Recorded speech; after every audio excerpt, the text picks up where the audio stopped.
Bonus pod. Big news for the Tampa Bay Buccaneers. Two big news items for them.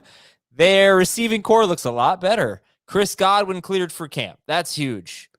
And Julio Jones signed by the Bucs. That's pretty big too. Like 6'4".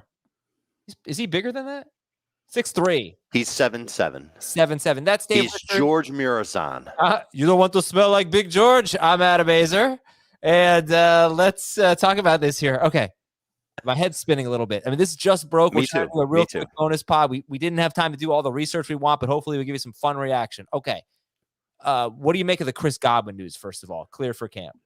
I think it's a good thing. It's a sign that the Bucs are comfortable saying that he'll be ready to play before week 5, right? Because if you're on the PUP list, you have to sit out the first 4 games of the season.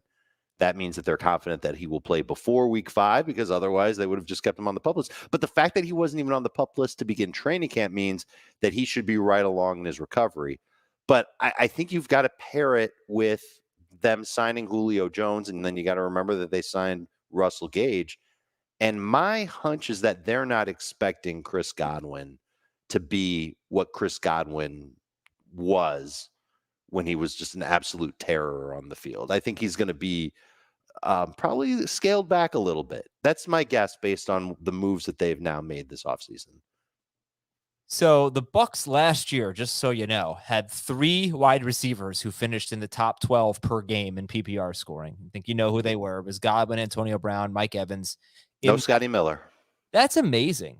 And I wonder if you think that could happen again. And before people just scoff at Julio Jones being that good, nobody thought Antonio Brown was going to be as good as he was when he hooked on to the Bucs midway through the 2020 season. And he was 32, I think, at that point, or he was 30. He was 32 at that point, and he had a great year at age 33. He was a top 12 wide receiver per game at age 33. That's how old Julio Jones is. He is 33 and a half, basically. So, can he have a career revival? Last year was bad, and you might say he's had 2 bad years in a row, but actually 2020 was a pretty beastly year for him. He had his best ever catch rate, his best ever yards per target.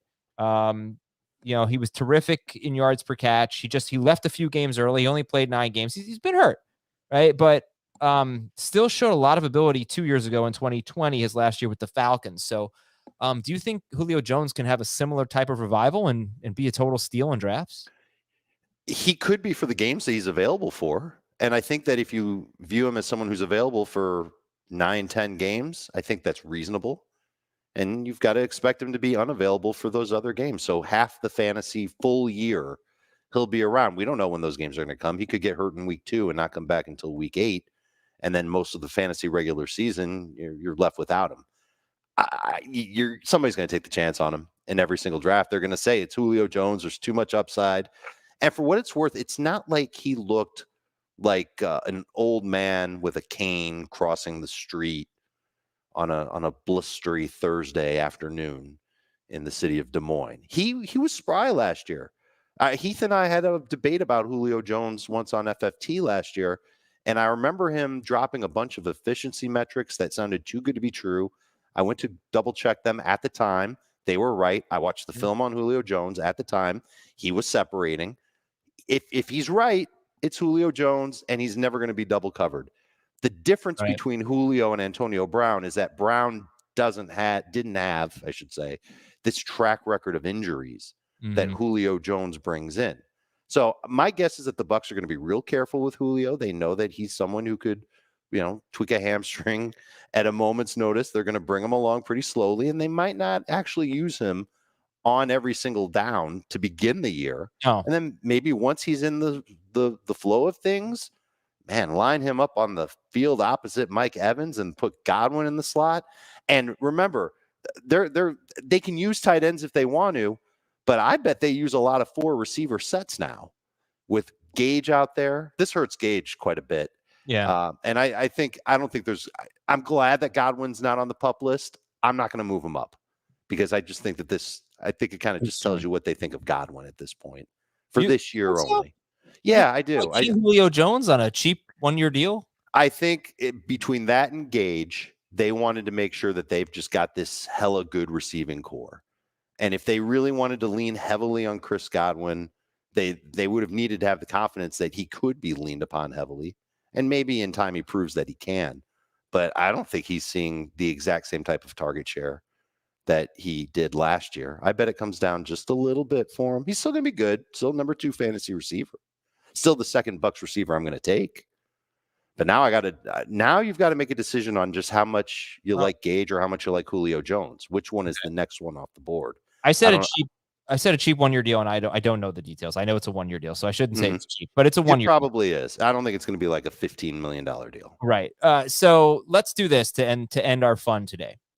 I'm going to give you all the relevant Bucs, and you tell me when you're drafting them, if you were drafting right now. And this disclaimer is, we haven't really had time to digest this. A lot of times I see something that makes you change my mind when I do a little more digging. I'm sure you're the same way. So, But with that said, I'll go in order of the way I expect them to be drafted as of right now, and that is either Fournette or Mike Evans, but I'll just start with the running back, Leonard Fournette. Does this change anything for you? When would you draft him?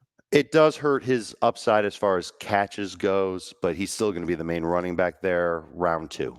Middle of round 2. Mike Evans. I'm going to slide him back a little bit, but not too much. End of round 2, maybe beginning of round 3. You could feel really good about Mike Evans, still a top 12 receiver. Chris Godwin. Round 4. What will get you to move him to round 2 in full? Chris Godwin to round 2? Yeah. He's moving around like he never had a knee problem, and something unfortunate happens to one of his teammates. Because if he were not injured, if he were not coming off a torn ACL, Chris Godwin would be a round 2 pick, right? If he weren't coming off a torn ACL, I'm not sure they sign Russell Gage. Signing Julio Jones at this point, that's just, I get it. They're just trying to load up. A 1-year deal on Julio Jones. Gage is what's going to hold Chris Godwin back? Well, now it's going to be Gage and Julio. Yeah, but last year it was Antonio Brown, who's obviously much better than Russell Gage, and Godwin was still terrific. Mm-hmm.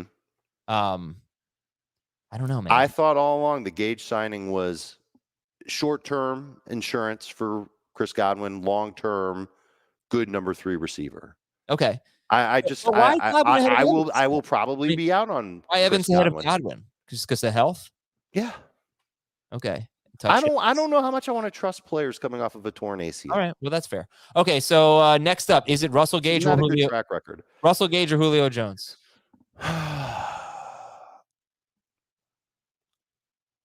I think I'm going to say Gage, and I don't think it's going to be the popular answer, and it won't surprise me one bit if Julio Jones is picked ahead of Russell Gage, but I will take the receiver who I think can be serviceable as a low-end number 3 / bench guy who will probably last the whole season. And then Tom Brady. Move him up? He was 5th for me, so if I'm moving him up, I'm moving him ahead of Lamar Jackson, who Lamar Jackson's probably looking at that receiving core and saying, I'll take a couple of those guys instead of throwing to Rashad Bateman, Mark Andrews, and Devin Duvernay. I think I'm going to stick with Jackson at QB4, but Brady's locked in as QB5 for me now. Okay, yeah, I was a little nervous about Brady. We talked about him a couple of days ago, or I think that was yesterday, a couple shows ago. No, I still think this offense is going to revolve around Brady, and this just, more cement to that. Boy, I'm telling you, people are really not buying Julio Jones just based on the chat. They think he's going to get hurt. He's not going to play 17 games, but I think that they're going to resurrect him a little bit, and he's going to make some plays and have some big weeks. Yeah, I think he will have.